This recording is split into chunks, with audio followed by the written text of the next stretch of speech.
Somalia is a name which has unfortunately become synonymous with failed state. It's a nation with extremely high levels of poverty, one whose government is barely existent, and notably it's a country racked with violence.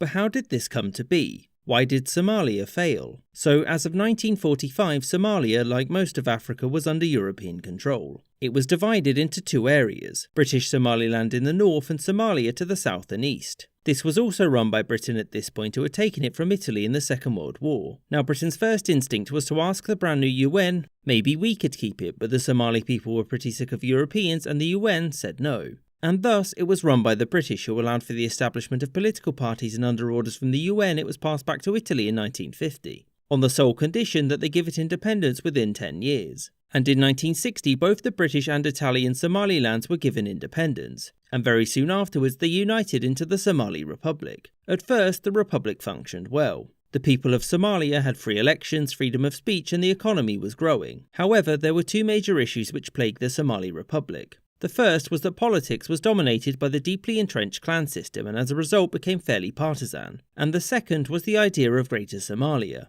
These lands were home to some and often a majority Somali population, and many in government were divided on whether or not to push for territorial expansion or to simply let things lie. This question wouldn't get answered anytime soon, since this was the Cold War, and 1969 meant that it was time for a communist revolution. A man called Mohammed Siad Barre, with the help of some of the army, seized control of the country and began to implement wide-sweeping reforms. Things were going pretty well, right? Well, yes, except for the fact that Barre had a clever idea in 1977. Let's invade Ethiopia, specifically to gain this region called the Ogaden and incorporate it and the Somalis living there into Somalia proper. And with the help of the USSR, it would be simple. Or at least that it would have been, barring the fact that the Soviet Union didn't approve and so aided Ethiopia along with a large number of Cuban troops. The war went poorly for Somalia, and by 1978 it had lost, and many Somalis living in eastern Ethiopia fled for Somalia. Within the space of a year, Somalia's population went from just under 4 million to over 5 million. And as you'll have guessed, this caused issues with infrastructure and food supply, and the national humiliation of losing a war caused major discontent in Barre's regime. There was an attempted coup and a harsh crackdown that followed, in which Barre focused on certain clans. To make matters worse, Somalia's food and water supply had begun to collapse, and so it was reliant on foreign aid, which Barre only gave to clans which supported him. Over the course of the 1980s, Somalia grew worse. The economy entered freefall, and Barre's government became much more brutal in suppressing any challenge to its authority.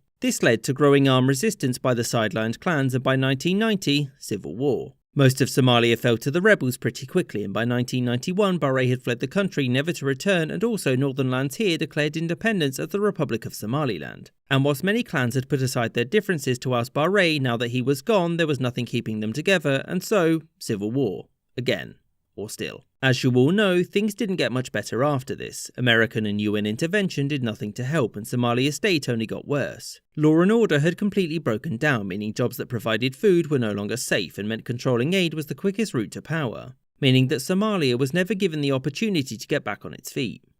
I hope you enjoyed this episode, and thank you for watching, with a special thanks to my patrons: James Bizanet, Kelly Moneymaker, Marvin Cassow, Mo, Rob Waterhouse, James Castaneda, Jerry Lambdin, Gustav Swan, Aaron the White, Jordan Longley, Marcus Arsner, Charles I, Rashid Ali, Copper Tone, Maggie Paxkowski, Lexi Schwinn, Miss Izet, Matthew Shipley, Robert Wetzel, Spinning Three Plates, Spencer Lightfoot, Corshow Wolf, Anthony Beckett, and Winston Kaywood.